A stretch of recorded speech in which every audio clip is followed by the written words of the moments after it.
দেশি চিকেন। তার জন্য নিয়ে নিয়েছি আলু, পেঁয়াজ, রসুন, আদা, টমেটো।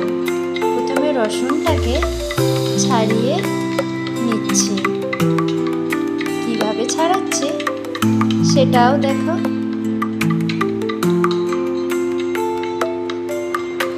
রসুন ছাড়ানো হয়ে গেছে, এবার পেঁয়াজের পালা। পেঁয়াজটাকে এইভাবে ছাড়িয়ে নেব। ছাড়ানো হয়ে গেছে, এবার কাটার পালা। একটু সরু সরু করে কুচি কুচি করে কেটে নিলাম।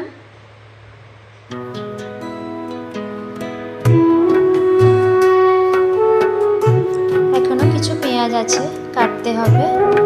পেঁয়াজ কাটা কমপ্লিট। এবার আদাটাকে ছাড়িয়ে নিলাম। এবার কুচি কুচি করে নিচ্ছি। শিলনোড়ায় বাটতে খুব ভালো হবে, নাহলে একটু একটু ছিবড়ে ছিবড়ে রয়ে যায়।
এটার মধ্যে রয়েছে প্রচুর পরিমাণে B6, ভিটামিন B6। আলু দিয়ে দিয়েছি, এবার লবণ দেব পরিমাণ মতো। লবণ দিয়ে একটু নেড়ে চেড়ে নিলাম। একটু ঢেকে দেব, তাহলে ভাজা ভাজা হবে একটু, আর হালকা সেদ্ধও হয়ে যাবে। এর মধ্যে আমি শিলনোড়ায় রসুনটাকে ভালো করে বেটে নেব। প্রথমে ছিঁচে নেব আর হালকা বেটে নেব। আদা, রসুন, পেঁয়াজ বেটে নিলে আর মশলাটা না ভারী গদগদ হয়ে যায়, একদম সেই দইয়ের মতো মাখো মাখো হয়। খেতে ভালো লাগে ঠিকই, তেমন একটা ভালো লাগে না। রসুনটা বাটা হয়ে গেছে।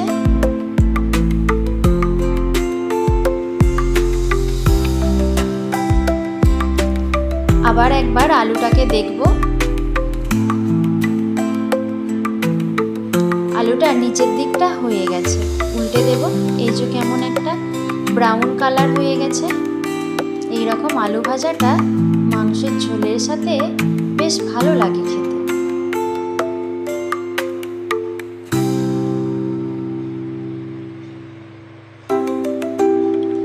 আর আমি চিকেনটা নিয়েছি একদম 1 কিলো।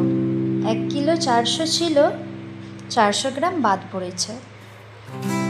এবার আদা বাটার পালা। আদাটাকে প্রথমে ছিঁচে নেব, তারপর শিলনোড়ায় ভালো করে বেটে নেব।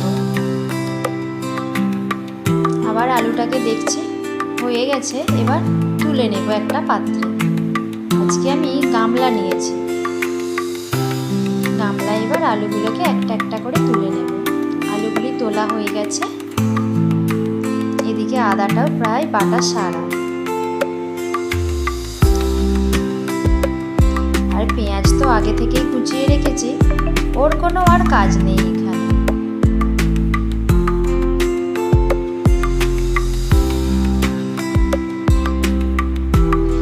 শেষকালে একটু শিলনোড়াটা ধুয়ে নিচ্ছি, ধুয়ে জলটা নিয়ে নেব আদা বাটা রসুন বাটা। এরপর নিয়েছি একটু গোলমরিচটাকে একটু নোড়াই করে পিষে নেব।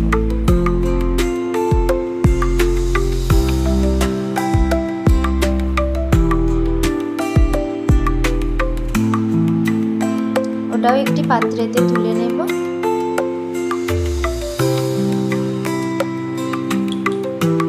আর নিয়েছি কাঁচা লঙ্কা।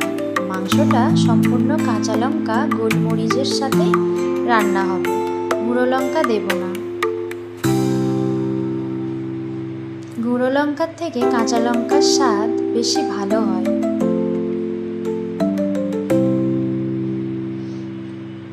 কি নিলাম আবার একবার দেখিয়ে দেব ভালো করে।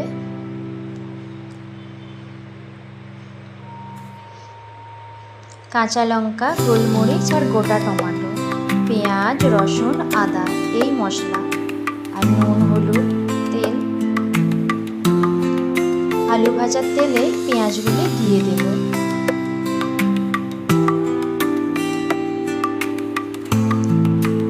পেঁয়াজগুলো ভেজে নেব।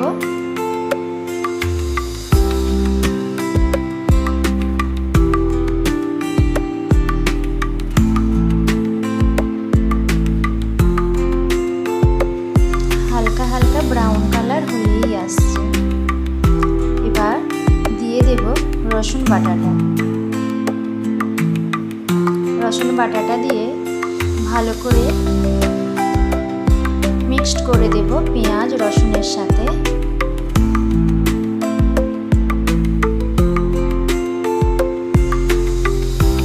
এইভাবে নাড়তে থাকবো, না হলে কড়াই ধরে যাবে।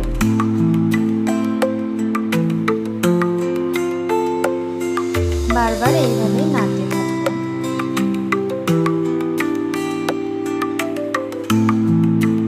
এরপর দেব আদা বাটা।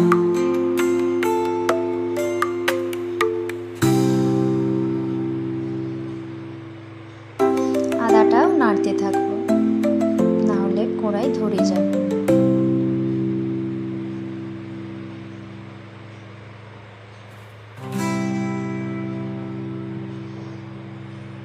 এবার দেব পরিমাণ মতো হলুদ,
ওর মধ্যেই কিন্তু গলে যাবে রান্নার সাথে সাথে, সেই জন্য আর কেটে দিলাম না।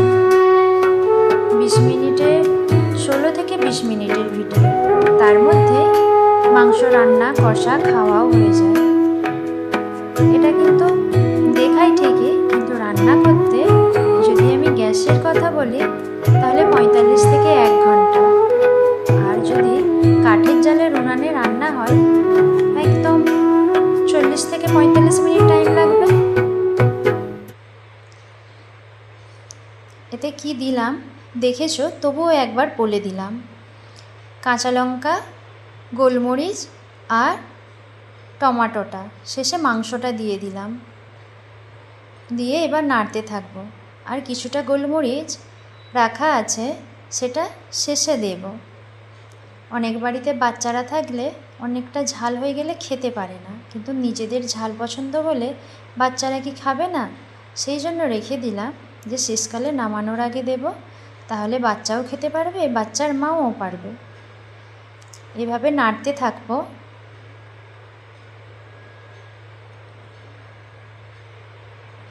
এবার লবণ দেব পরিমাণ মতো। মশলাতে যেহেতু আমি লবণ দিলাম না, একসাথেই লবণটা দেব। আমি বড় চামচের 2 চামচ লবণ দিয়েছি। আর যদি ঝোল হয়, ঝোলের সময় এবার যেমন জল দেব সেই পরিমাণ লবণ দেব।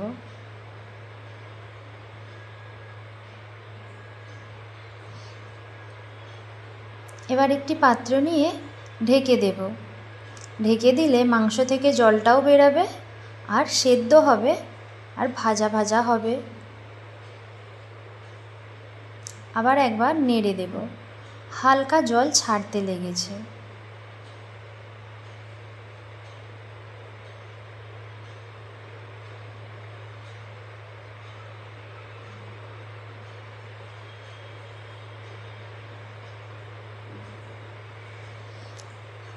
চারিদিকটা নেড়ে চেড়ে ভালো করে আবার ঢেকে দেব।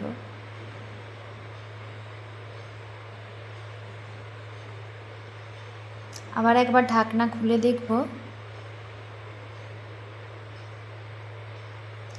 দেখো মাংসটা থেকে কতটা জল বেরিয়েছে। দেখে মনে হবে যেন কতই না জল দেওয়া হয়েছে এতে।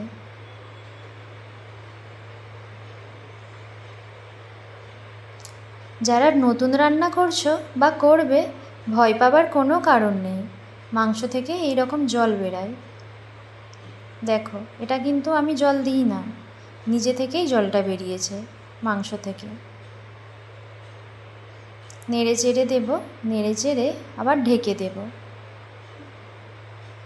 আজকে রান্না করব বাসমতি চালের ভাত আর দেশি চিকেন। সেই জন্য ওই পাশে ভাতটাও বসিয়ে দিয়েছি। টমেটোটা 20 ভাগ সেদ্ধ হয়েছে। না না না, একদম 80% সেদ্ধ হয়ে গেছে।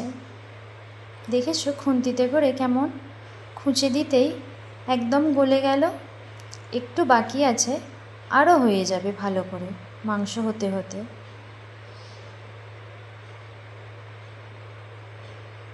মশলার সাথে দিলে টাইম লাগতো বেশ কিছুক্ষণ, সেই জন্য মশলার সাথে টমেটোটা দিলাম না, মাংসের সাথে দিয়ে দিলাম, টক ভাবটাও থাকবে। ঢেকে দিয়েছিলাম, আবার খুলে দেখব। জলটা অনেকটা কমে কমে এসেছে।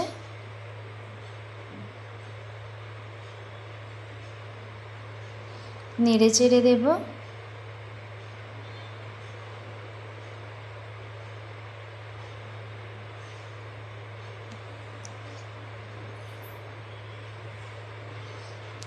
এবার দেখো জলটা অনেকটা কমে গেছে, একদম কষার মতন হয়ে গেছে। দেখে মনে হচ্ছে কষা খাবার উপযুক্ত হয়ে গেছে। হাত দিয়ে দেখছি, এই যে দেখো কতটা সেদ্ধ হয়েছে। আবার একবার ঢেকে দেব।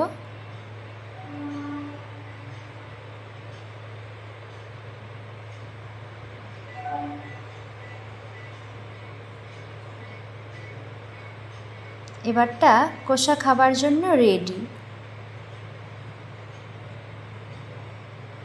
আমি একটু কষাও তুলে রেখেছি এখান থেকে।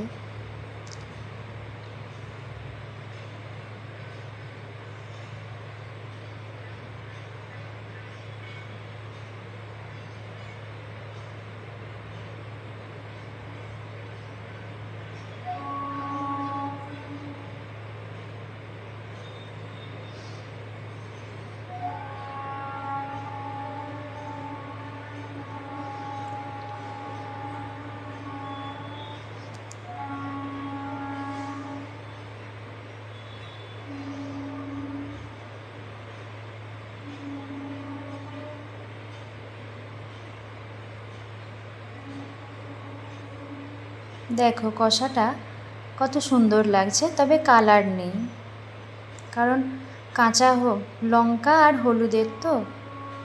যদি আমি এটা গুঁড়ো লঙ্কা দিতাম তাহলে কালারটা আরও হতো। এবার পরিমাণ মতো জল দেব ঝোলের জন্য।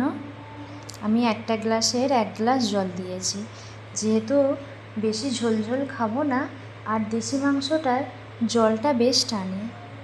এর মধ্যে আবার আলুগুলো অ্যাড করে দেব। মাংসটা প্রায় 30% বাকি আছে সেদ্ধ হতে। শেষকালে এই গোলমরিচটাও দিয়ে দেব, যেটা বাকি ছিল।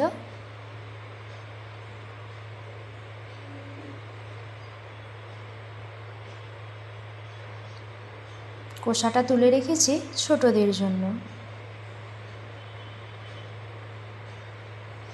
একটু ঘেঁটে দেব।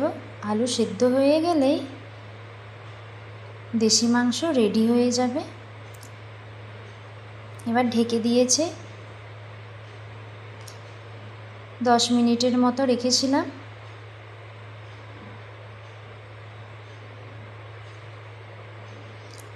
টকবক করে ফুটছে, আর আলুগুলো দেখব কতটা সেদ্ধ হয়েছে।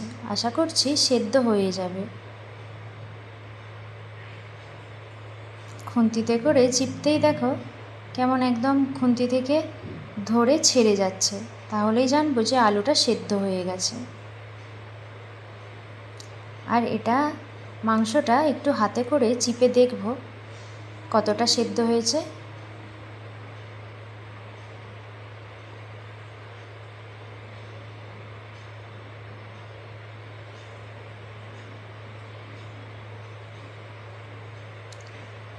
যে ভেঙে যাচ্ছে, একদম রেডি খাবার জন্য।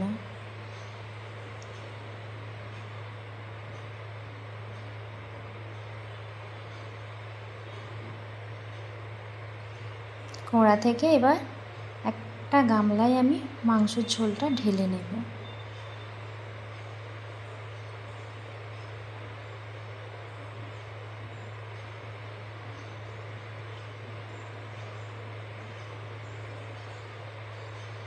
গামলার গাটা একটু হলুদ হলুদ হয়ে আছে, এটাকে একটা কাপড় দিয়ে আমি মুছে নেব।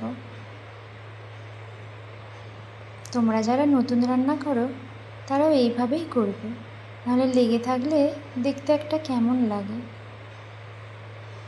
এবার খাবার জন্য রেডি। নিয়েছি লবণ, লেবু, পেঁয়াজ আর মাংস।